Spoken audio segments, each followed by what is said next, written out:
स्त्री पार्ट 2 के massive success के बाद उसी सिनेमैटिक यूनिवर्स की अगली पिक्चर थामा का टीजर आ गया। इंट्रो को थोड़ा और बेटर करना हो तो एडिटर म्यूजिक लगा दो। दो सिनेमैटिक यूनिवर्स से 2 दिन पहले डिसअपॉइंटमेंट मिलने के बाद एक ने तो पार्ट बनाया नहीं और दूसरे ने वही same old formula LCU spy universe, तुम्हारी बात कर रहा हूँ। अब बारी है तीसरे सिनेमैटिक यूनिवर्स को मैदान में कूदने की, जो कि आज के पॉइंट पे आर्ग्यूबली इंडिया का सबसे बड़ा है। अगर मैं किसी को भूल रहा हूँ तो कॉमेंट्स में बता देना। जिसको वैसे तो लोग स्त्री सिनेमैटिक यूनिवर्स बुलाते थे, लेकिन उसका ऑफिशियल टाइटल है मैडॉक हॉरर कॉमेडी यूनिवर्स, जिसमें अब तक हम लोगों ने स्त्री, भेड़िया, मुंजिया, स्त्री 2 देखी है और इसी में अगला पार्ट जुड़ने वाला है। थामा नाम से पिक्चर बना रहे हैं, स्टारिंग आयुष्मान खुराना, रश्मिका मंदाना, नवाजुद्दीन सिद्दीकी, परेश रावल। इंटरेस्टिंग देखना इसलिए भी होगा क्योंकि बाकी लोगों ने उतनी प्लानिंग करी नहीं अच्छे से, इसलिए फंबल मार दिया। और इनकी पूरी यूनिवर्स की प्लानिंग करने के बाद ये प्रॉपर मूवी है। तो कैसा कैमियो, कैसा फ्यूचर कनेक्शन, क्या करते हैं, जो भी करने वाले हैं उसका छोटा सा अंदाजा टीजर से मिल रहा है। वर्ल्ड ऑफ थामा नाम से वीडियो निकाला, कैरेक्टर्स को इंट्रोड्यूस किया बेसिकली, और आइडिया दिला दिया कि किस टाइप की पिक्चर होने वाली है। एक लव स्टोरी, वो भी बहुत ज्यादा ब्लडी वाली। पहला जो डायलॉग है सुनने मिलता है उससे काफी बड़ा मैसिव हिंट मिल गया। आयुष्मान खुराना की आवाज है, कहते हैं 100 साल रह पाओगी मेरे बिना। रश्मिका की आवाज में बताया गया है एक पल के लिए भी नहीं। इसका मतलब क्या? प्रोबेबली आयुष्मान खुराना मरने वाला है या मरने की कगार पे है या फिर दोनों बिछड़ने वाले हैं, और रश्मिका मंदाना का कैरेक्टर एक वैम्पायर है, तभी तो वो 100 साल जी पाएगी। जिसके हिंट्स आगे चल के ट्रेलर में बहुत शॉर्ट्स में दिखे हैं। एक जो पकड़ के लटक रही है, नॉर्मल इंसान होती तो ये करना बहुत मुश्किल होता। फिर वो एक नाखून वाले शॉट दिखाए, किसी औरत के हाथ लग रहे हैं। अब हमारा एडिटर तो कह रहा था कि ये रश्मिका का ही है, क्योंकि तुमको नहीं पता जो ये वीडियोस एडिट करता है वो रश्मिका का एकदम डाई हार्ड फैन, जान भी दे देगा उसके लिए। और इसलिए जब उसने टीजर का पहला शॉट देखा रश्मिका वाला तो 2 मिनट के लिए पत्थर बन गया था। तुमको पता है मैं कौन से शॉट की बात कर रहा हूँ। लेकिन अगर हम लोग उसी शॉट के ऊपर फोकस करें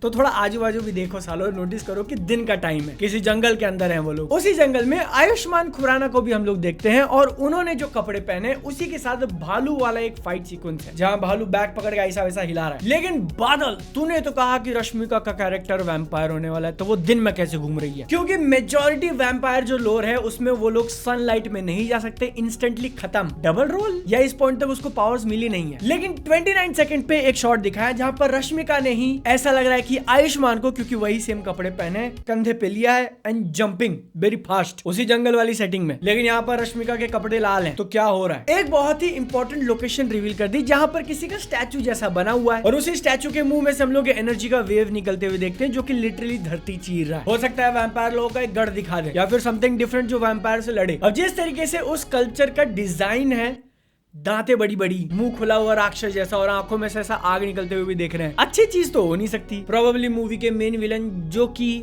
I don't know Nawazuddin Siddiqui हो सकते हैं, उनका अड्डा हो सकता है। रश्मिका को हम लोग एक इंपॉर्टेंट लोकेशन पे देखते हैं, पीछे आग जल रही है and she is looking very tense, क्योंकि उसके सामने आयुष्मान खुराना का कैरेक्टर खड़ा है और यहाँ पर कोई इंपॉर्टेंट इन्फॉर्मेशन रिवील हो रही है। May be he found something and surprise कि तू ही थी। उसी इविल स्टैचू वाली लोकेशन से हम लोग देखते हैं कि आयुष्मान खुराना को कंधे उठा के बाहर फेंका जा रहा है एंड 45 सेकंड पे एक शॉट है जहाँ पर भीड़ इकट्ठा है। कोई एक इंपॉर्टेंट फिगर कहानी का जो कि कैमरे के एकदम पास खड़ा है, उसको देखकर सब लोग हाथ ऊपर ऐसा ऐसा कर रहे हैं और दूर पीछे रश्मिका को बीच में खड़ा किया। ये कोई पनिशमेंट या फिर बलि देने वाला सीन हो सकता है। ब्लडी नाम का जो टेक्स्ट आता है उसके ठीक बाद हम लोग एक खून पीने वाला सीन देखते हैं and it is probably Ayushmann Khurrana, क्योंकि मूवी में एट सम पॉइंट उनको ये पावर्स मिलने वाली हैं। आंख ऐसा खुलने वाला लाल और काला है, वो वही है। इसके बाद थामा का टेक्स्ट लिख के आता है, म्यूजिक बढ़िया बज रहा है। म्यूजिक से याद है इसके अंदर गाने तो डेफिनेटली होंगे, लेकिन इस बार आइटम सॉन्ग के लिए लिया है मलाइका अरोरा को। 1 मिनट 15 सेकंड पे हम लोग देखते हैं कि वो जो राक्षस जैसा मुंह बनाया हुआ था वो सिर्फ एक लोकेशन नहीं बल्कि पूरा का पूरा बस्ती है, काफी सारे लोग रहते हैं वहां पर। क्यों 100% गारंटी है इस बात की कि आयुष्मान खुराना को भी वैम्पायर वाले पावर्स मिलेंगे, क्योंकि वो शॉट दिखा दिया है। लंबा वाला ट्रेंच कोट जो कि हर लौंडे की ख्वाहिश होती है, पहन के ऐसा कूद रहे हैं और पीछे अपने थोड़ा ऐसा हवा जैसा कुछ ट्रेल छोड़ के जा रहे हैं। ये वो मासी एंट्री वाला मोमेंट हो सकता है कि एक इंसान लाचार बनते बनते बनते पावर मिल गई, अब एकदम से फूटूंगा। इंटरेस्टिंगली 1.5 मिनट का ऑलमोस्ट टीजर खत्म हो चुका है, लेकिन अब तक हमने कोई भी कॉमेडी वाली बीट नहीं देखी थी। लव स्टोरी देख लिया, थोड़ा बहुत वैम्पायर देख लिया, काफी सारा एक्शन देख लिया, फिर जैसे ही वो दोनों ऐसा करके टच करते हैं, music drop, hard cut, Nawazuddin Siddiqui की एंट्री, और वो सीन फनी था।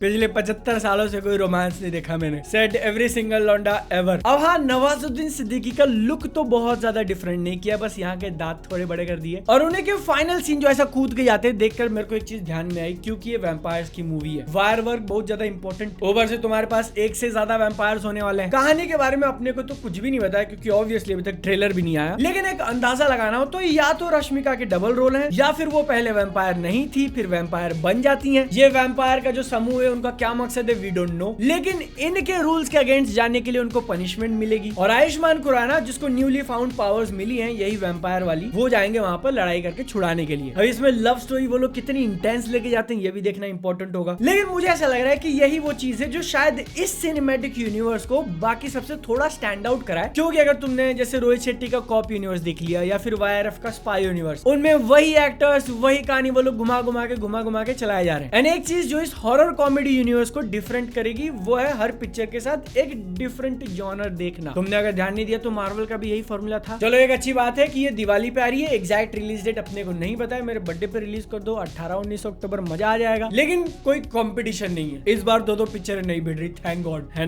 ना। मूवी को डायरेक्ट किया है आदित्य सरपोतदार ने, जो कि मुंजिया की डायरेक्टर है। और वो मूवी देखकर इतना तो आइडिया था कि he can do love story well, जो थोड़ा टीज कर रहे थे दोनों के बीच में। Let's see cinematic universe make और ब्रेक होने के इस टाइम में ये लोग क्या दाव खेलते हैं। टीजर मेरे को ओवरऑल अच्छा लगा, मजा आया देखकर, म्यूजिक बढ़िया था, इसके अंदर के शॉट सही थे। पहले पोस्टर जो उन्होंने कल निकाला था वो देखकर मैं उतना इंप्रेस नहीं हुआ था, but now this looks good. Vampire वाली चीज को लेकर वो लोग कितना हार्डकोर जाते हैं वी डोंट नो, लेकिन Ayushmann Khurrana finally catching a W feels good. तुमको वीडियो का एनालिसिस इन्फॉर्मेशन गुड लगी हो तो एक लाइक फ्री है कर दो, पैसे थोड़ी मांग रहा हूँ। सेहत का ध्यान रखो, मिलता है अगली वीडियो में, टाटा।